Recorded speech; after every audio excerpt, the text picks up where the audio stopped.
மொத்தமாக இந்த வீடியோவில் 2 படங்கள் பார்க்க போகிறோம். ஒன்று தமிழ் டப்பிங்கில் இருக்குது, இன்னொன்று கிடையாதுப்பா. ஒன்று ட்விஸ்ட் மேலே ட்விஸ்ட் இருக்கிற இந்த ஹெய்ஸ்ட் த்ரில்லர் டைப், இன்னொன்று வந்து ஹாரர் படம் தான். பட் ஆனால் ஹாரரை விட தூக்கலாக மிஸ்ட்ரி த்ரில்லர் வைப்பில் தான் படம் போகும். சரி வாங்க 2 படத்தையும் பற்றி பேசிடுவோம். ஃபர்ஸ்ட் படம் வந்து ஹிந்தி படமான சிக்கந்தர் கா முகந்தர், இது தமிழ் டப்பிங்கில் இருக்குது. சரி, இதோட ஸ்டோரி என்னன்னு பார்த்தாக்க, ஹீரோ வந்து 100% சக்ஸஸ் ரேட் வச்சிருக்காரு. அவர் வந்து ஒரு விஷயத்தை இவன் தான் குற்றவாளின்னு முடிவு பண்ணிட்டாருன்னா அவ்வளோதான்ப்பா. அவர் மைண்டில் அலாரம் மட்டும் அடிச்சிருச்சுன்னா அவ்வளோதான், இவன் தான் குற்றவாளி அப்படின்னு முடிவு பண்ணிட்டாருன்னா வேற வழியே கிடையாது. ஸோ அப்படி ஒரு டைமண்ட் காணாம போன கேஸ் இவர்கிட்ட கொடுக்குறாங்க. அதுல 3 பேரை சந்தேகப்படுறாரு. இந்த கேஸை நான் முடிச்சு காட்டுறன்ற மாதிரி அதுல இறங்குறாரு. அவர் உள்ளுணர்வு சரியா தான் இருந்துச்சு, அவர் சந்தேகப்பட்டது சரிதானா இல்ல அதுக்கப்புறம் அந்த கேஸ்ல என்னெல்லாம் ஆச்சுங்கிறது தான் படம். இந்த படத்துல பிடிச்ச விஷயங்கள் எடுத்துக்கிட்டா சில ட்விஸ்ட்டுகள்லாம் நல்லாவே இருந்துச்சு. சில ட்விஸ்ட் கொஞ்சம் ஓவரா போனாலும் ஓகே நல்லா தான் இருக்குன்ற மாதிரி இருந்துச்சு. நம்ம ஹீரோ கேரக்டர் பிளஸ் அவர் சந்தேகப்படுற கேரக்டர்னு அந்த 2 பேருக்குள்ள இருக்கிற அந்த ஒரு ரைவல்ரின்றதை நல்லாவே கொண்டு போனாங்க. அண்ட் ஒவ்வொரு பிளானா இவங்க ரிவீல் பண்ற இடங்கள்லாம் கூட கொஞ்சம் டிஃபரெண்டா இந்த ரூட்லலாம் போறீங்களான்ற மாதிரி கொஞ்சம் சர்ப்ரைஸ் பண்ணுச்சு. ஆக்சுவலா இந்த படத்தோட அந்த ஸ்டார்டிங் 15 நிமிஷம்ன்றது அந்த டைமண்ட் எப்படி திருட்டு போச்சு, அந்த கேஸ் எப்படி கண்டுபிடிக்கிறாருன்ற மாதிரி சூப்பரா செட் பண்ணுவாங்க. அந்த ஒரு 15 நிமிஷம் செம்மையா இருந்துச்சு. அண்ட் இதுல தமன்னா வேற இருக்காங்களா, ஸோ அவங்க கேரக்டர்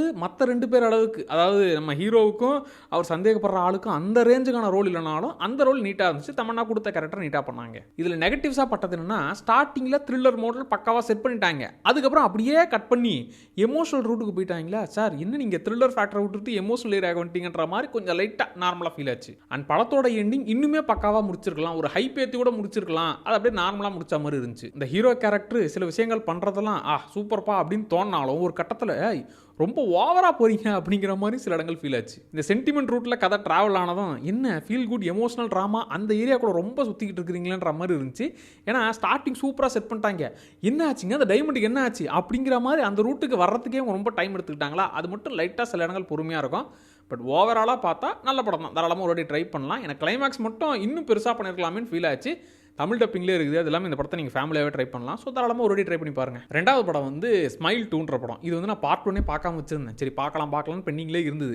பார்ட் 2 வேறு வந்துருச்சா, சரி பேக் டு பேக் ஒரே செட்டாக உட்காந்து முடிச்சிடலாமேன்னு சொல்லி அப்படியே 2த்தையும் முடிச்சு விட்டாச்சு. இதோட கதையாக பார்த்தோம்னா நான் ஃபஸ்ட்டு பார்ட் 1 கதையை சொல்கிறேன். ஏன்னா அதுலேருந்து அப்படியே கண்டினியூஷன் தான் இந்த படம். அதில் என்ன ஹீரோயின் கிட்ட ட்ரீட்மெண்ட்டுக்காக ஒருத்தி வருவா. அவள் திருதுப்புன்னு பார்த்தா மர்கையா பண்ணிப்பா. ஸோ இப்போ அவள் இறந்ததுக்கு அப்புறமா ஹீரோயின் கண்ணு முன்னாடி ஒன்றா சிரிச்ச முகத்தோடவே அவள் நின்றுக்கிட்டு இருப்பாளா, அதுவே ஒரு மாதிரி இவளை டிஸ்டர்ப் பண்ணும். ஸோ இப்போ அந்த சிரிச்ச முகத்தோட இவன் நம்ம கண்முடி வரான்ற மாதிரியே அதுக்கப்புறம் இவங்களுக்கு என்னெல்லாம் ஆகுது, ஹீரோயின் எந்த அளவுக்கு ப்ராப்ளம் சந்திக்கிறாங்கன்றது தான் படம். டேய் பேயா வந்து பயமுறுத்துறது இல்லை கொடூரமாக லுக்கு கொடுக்குறது இப்படின்னா கூட பரவாயில்ல, சிரிக்கிறதுல என்னடா பிரச்சனைனா அங்கே தான் பிரச்சனை. அது சிரிக்கிற சிரிப்பு இருக்குது, அதுவே ஒரு மாதிரி டிஸ்டர்ப் பண்ணி விட்டுரும். அது ஹீரோயினை போட்டு ரொம்ப டார்ச்சர் பண்ணும். ஆக்சுவலாக இது ஏன் நமக்கு இப்படி நடக்குது, இதுக்கு பின்னாடி என்னென்ன காரணங்கள்லாம் இருக்குன்னு ஒன்றுனா கண்டுபிடிக்கிறதோட படம் அப்படியே சூப்பராக கொண்டு போவாங்க. அதே கண்டினியூஷனாக தான் பார்ட் 2ல் இப்போ புது ஹீரோயினுக்கு அந்த ஒரு பிரச்சனை வந்துருச்சு. ஸோ இப்போ அவள் கண்ணு முன்னாடியும் சிரிக்கிற உருவம் வந்துகிட்டே இருக்கும். ஏன் நமக்கு வருது, இதெல்லாம் ஏன் நடக்குதுன்னு சொல்லி கண்டுபிடிக்கிறது, அதுலேருந்து தப்பிச்சாங்களான்றது தான் இந்த பார்ட் 2 படமும். இதில் பிடிச்ச விஷயங்களே இது நீங்கள் பேயாக எடுத்துக்கலாம் இல்லை சாபமாக எடுத்துக்கலாம், எப்படி வேணாலும் நீங்கள் ஃபிக்ஸ் பண்ணிக்கோங்க. பட் அது டார்ச்சர் பண்ணுறதை விட ஒரு மாதிரி சிரிக்கிறது, அது ஒரு மாதிரி மைண்ட் லெவலில் போட்டு நம்மளை குழப்பி விடுற விஷயங்கள்லாம் பண்ணோம், அதெல்லாம் நல்லாயிருக்கும். அது ரியலாக நடக்கிற மாதிரி சில வேலைகளை பார்க்குமா, இப்போ ரியலாக நடக்குதா இல்லை நம்ம கனவுல இதெல்லாம் நடக்குதான்ற மாதிரியே ஒரு கன்ஃபியூஸ் ஸ்டேட்டை கிரியேட் பண்ணி விட்டுரும்.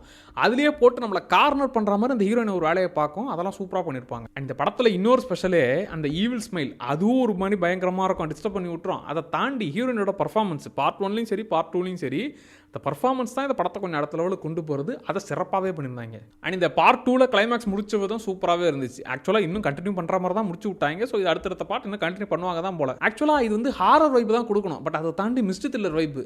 எப்படி இது ஹீரோயினுக்கு நடக்குது, எதனால் இது நடக்குதுன்னு ஒன்றுனா அவங்க தேடி கண்டுபிடிச்சி கடைசியில் இதுதானா விஷயங்கிற மாதிரி அந்த த்ரில்லர் வைப்பில் அப்படி தான் கொண்டு போவோம். ஹாரர் வைப்பு பயமுறுத்துறது மட்டும் இல்லாமல் என்னென்ன விஷயங்கள்லாம் கண்டுபிடிக்குது, இதுக்கு பின்னாடி என்ன இருக்குன்னு கண்டுபிடிக்கிற அந்த ட்ராக்கில் தான் படமே போகும். அண்ட் தெளிவாக இந்த படம் எப்படி செட் ஆகுங்கிறத சொல்லிடுறேன். ஏன்னா சிலருக்கு வந்து ஏண்டா இதெல்லாம் ஒன்றுமே இல்லை, சிரிக்கிறத வச்சு இப்படிலாம் டிஸ்டர்ப் ஆகுதா, இதை வேற இழுத்து சொல்கிறாங்களா அப்படிங்கிற மாதிரி சில பேருக்கு தோணலாம்.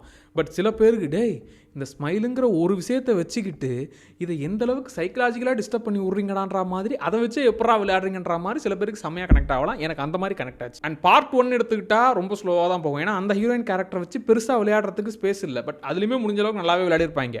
பட் இந்த பார்ட் 2ல் ஹீரோயின் வந்து செம்ம ஃபேமஸான ஆளா, ஸோ அதனால் பிரச்சனைன்றது இன்னும் டபுள் மடங்காக இருக்கும். ஸோ அதனால் இன்னும் என்னடா பண்ண போகிறா, இவ எப்படா தப்பிக்க போகிறான்ற அந்த ஒரு த்ரில்லர் ஃபேக்டர் இதில் கொஞ்சம் அதிகமாகவே இருக்கும். ஸோ பார்ட் 1ஓட கம்பேர் பண்ணால் பார்ட் 2 இன்னும் கொஞ்சம் நல்லாவே இருக்குது. ஸோ இந்த படத்தை கட்டாயம் மிஸ் பண்ணாமல் ட்ரை பண்ணுங்கள். இதில் கொஞ்சம் டிஸ்டர்பிங்கான விஷயம் இருக்கும். குழந்தைகளுக்கு கண்டிப்பாக கிடையாது, பெரியவங்க மட்டும் தாராளமாக ட்ரை பண்ணலாம் அந்த படத்தை. ஸோ இந்த படத்தை கட்டாயம் மிஸ் பண்ணாமல் ட்ரை பண்ணுங்கள், ஒர்த்தான படம். ஸோ இதான்ப்பா, இந்த 2 படங்களை பார்த்து முடிச்சு எனக்கு தோணுதை அப்படியே ஷேர் பண்ணிக்கிட்டேன். ஸோ நீங்கள் இந்த படங்கள் பார்த்துருந்தீங்கன்னா உங்களுக்கு எப்படி இருந்துச்சுன்றதை கமெண்ட்டில் சொல்லுங்கள். அடுத்த வீடியோவில் திரும்ப வரேன். Tata by.